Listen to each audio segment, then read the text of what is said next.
Ada perkataan ulama, yaitu namanya itu Ibnu Hisham. Beliau itu terkenal ulama nahu, yaitu banyak kitab-kitabnya. Salah satunya itu adalah Syurudul Dhahab, yaitu apa kata beliau, barang siapa yang bersabar untuk ilmu maka ia akan memperolehnya, dan barang siapa yang ingin meminang seorang gadis yang cantik, seorang gadis yang solehah, jelita, maka ia harus bersabar untuk berkorban.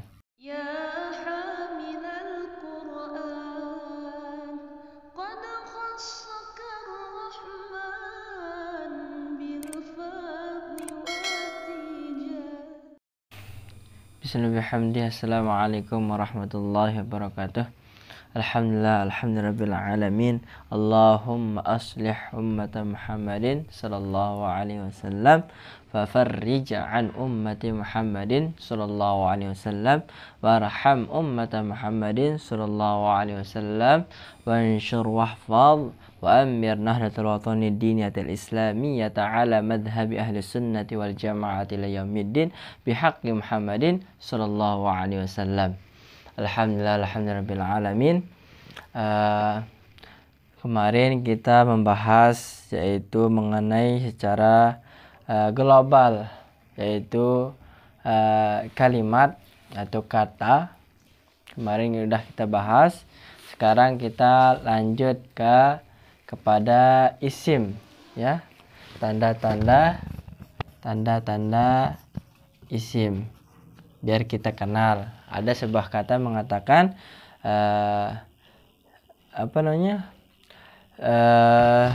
kalau kita tidak kenal maka kita tidak sayang gitu.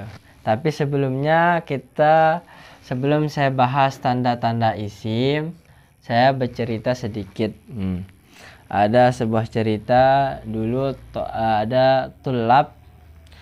Tulab itu sehari-harinya itu sebelum dia tidur itu dia membaca matan jurmiyah, tetap diulang matan jurmiyah setiap malam. Saking istiqamahnya itu setiap malam dibaca, diulang, dihafalkan, dipelajari, itu aja. Saking maunya bisa, namanya nahu sorab itu. Satu ketika dia ketiduran sambil memegang kitabnya, ketiduran. Nah, di dalam dia bermimpi. Dia bermimpi ketemu sama Umi Rohun. Nah, satu ketika di dalam mimpinya itu ketemu dengan Umi Rohun dan disuruh Umi Rohun memerintahkan kepada tulab itu supaya dibaca kitab itu, matan jurmiyah itu. Dibacalah.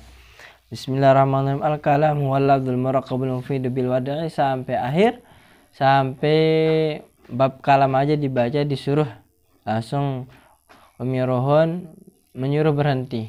Berhenti sampai sana nih. Langsung setelah itu langsung dipegang kepalanya tulab itu, dipegang kepalanya. Setelah dipegang, didoakan, langsung bangun, langsung kejut tulab itu. Setelah itu kemudian dia berangkat ke mahat. Nah, berangkat ke mahat, langsung disuruh baca oleh masyayikh kita. Dibaca langsung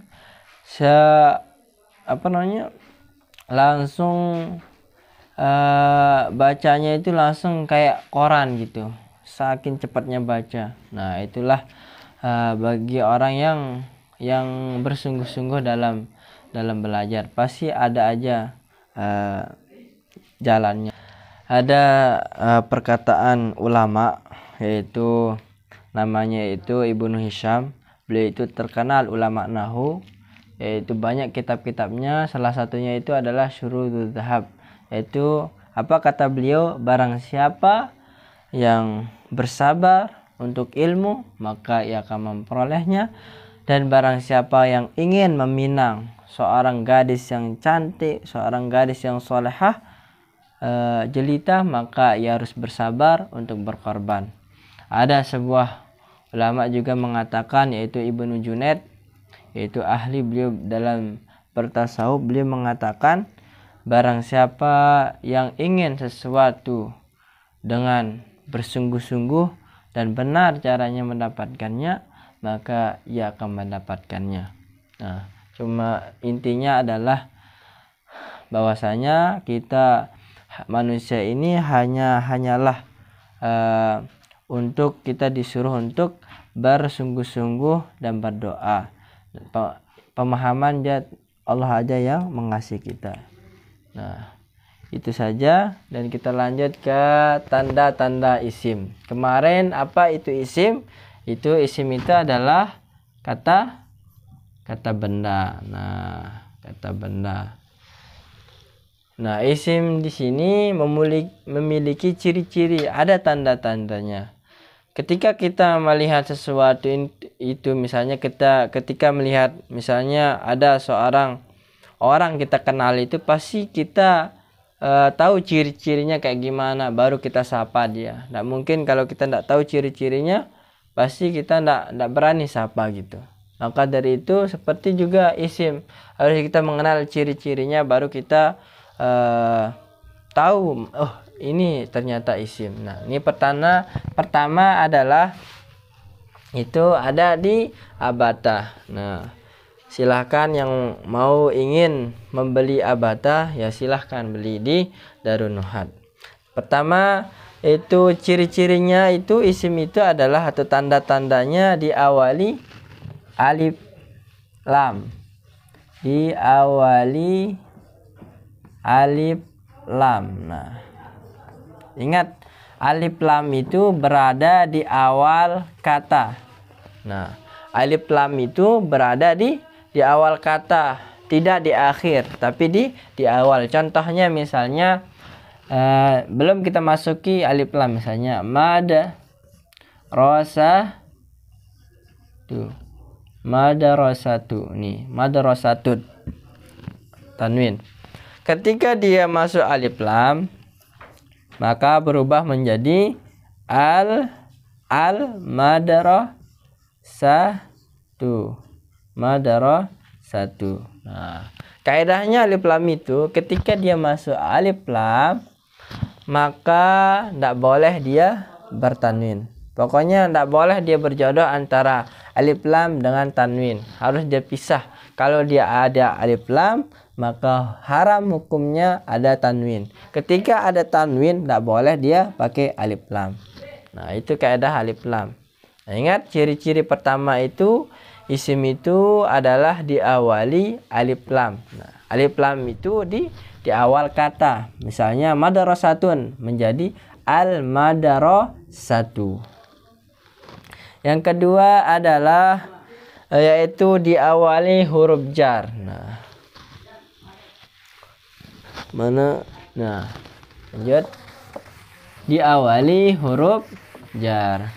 Kalau di matan jurmiyah itu ada 9 banyaknya ya. Kalau dalam kitab Alfiyah itu, kalau di Alfiyah itu ada 20, tapi kita sederhana dulu ya, nanti kita pembahasan yang atas gitu. Yang dasarnya saja, yaitu mana dia huruf-huruf jar. Pertama min. Nah, ila. Nah, ila an. Nah, an ala. Ala fi.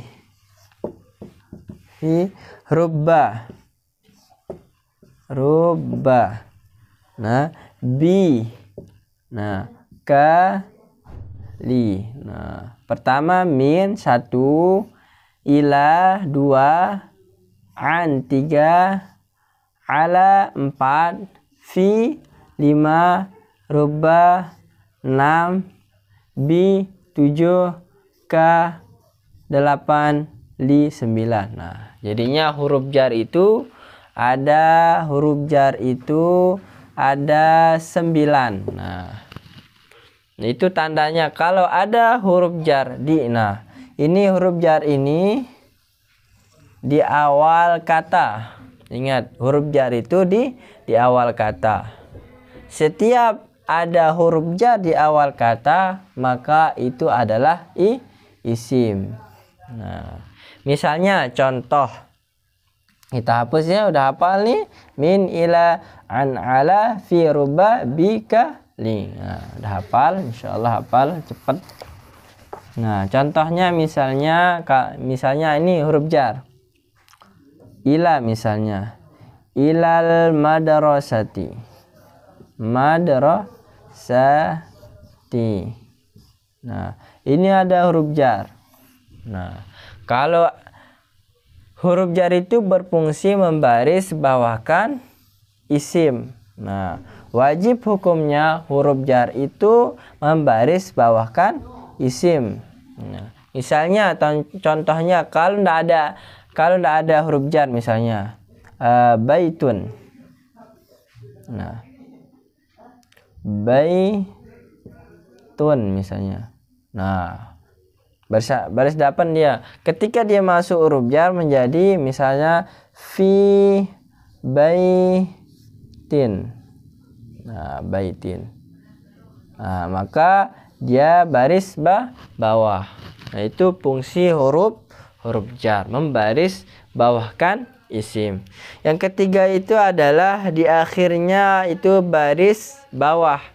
Nah, di akhirnya setiap isim yang berbaris bawah di akhirnya. Nah, baris bawah di sini, baris bawah itu di akhir kata tempatnya, bukan di awal tapi di akhir kata. Contohnya misalnya setiap hari kita ngomongkan Allahumma sholli ala sayyidina Muhammad misalnya. Ala sayyidina Muhammad. Nah, sayyidina. Nah, sayyidi.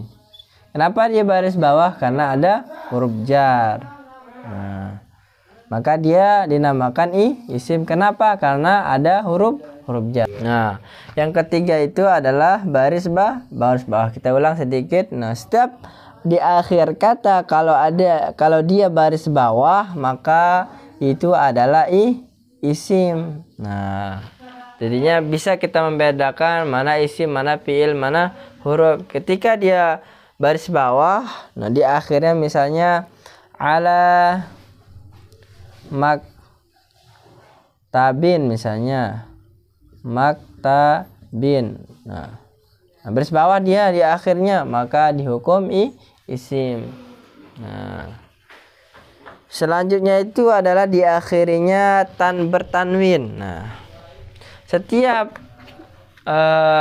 yang diakhiri tanwin, tanwin di sini, nah tanwin itu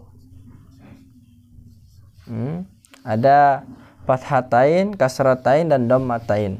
Nah, kalau ada ini di akhir kata, maka itu adalah isim. Contohnya misalnya misalnya jaa Zaidun misalnya. Kenapa sih ulama nahu itu mengatakan Zaidun aja ya di dalam contohnya itu? Kenapa? Karena para musannif itu memberikan contoh dengan Zaidun itu supaya ilmu kita bertambah. Zaid itu artinya adalah bertambah. Nah, bertambah supaya apa? Supaya kita bertambah ilmu kita, bertambah semangat kita. Makanya di dalam contoh-contoh nahu itu kebanyakan mengatakan jaa Zaidun, supaya mengambil barokah, supaya kita mendapatkan bertambah ilmu kita. Nah, contohnya jaa Zaidun. Kenapa dia bertanwin? Nah, tanwin kan Zaidun, maka itu adalah isim. Kenapa isim? Karena kita tahu dia bahwasanya di akhirnya itu ada tandanya. Apa tandanya? Tanwin. Nah, itu misalnya contohnya lagi, misalnya ro'aitu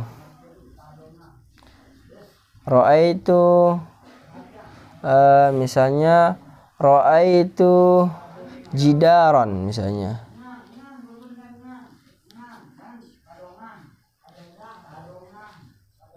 Misalnya ra'aitul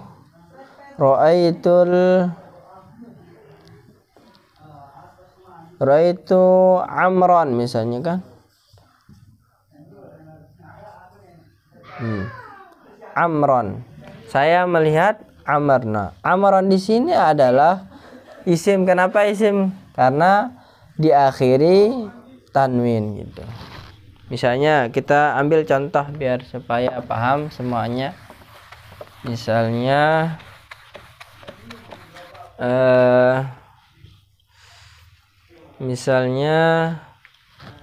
qala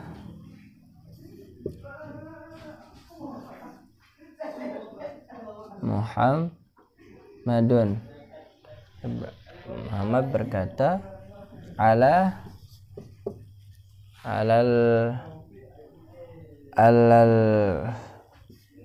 kursi.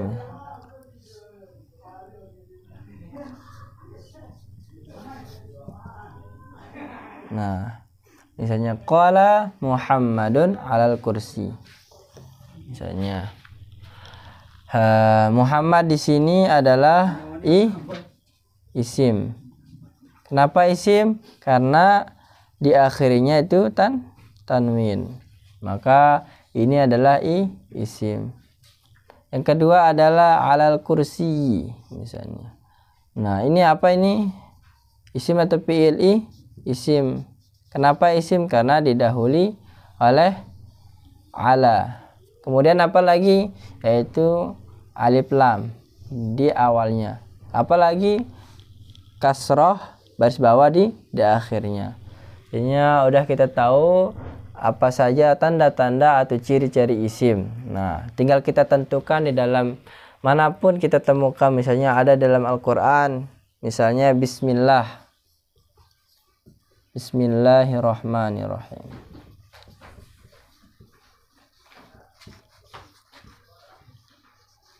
Nah, bismillah. Nah, isim bil huruf isim. Kenapa? Karena ada huruf jar. Mana huruf jarnya? Ba. Nah, kemudian apalagi tandanya baris bawah di akhirnya, maka dinamakan isim. Kemudian Allahi di sini adalah isim. Kenapa? Ada alif lam. Kemudian apalagi baris bawah.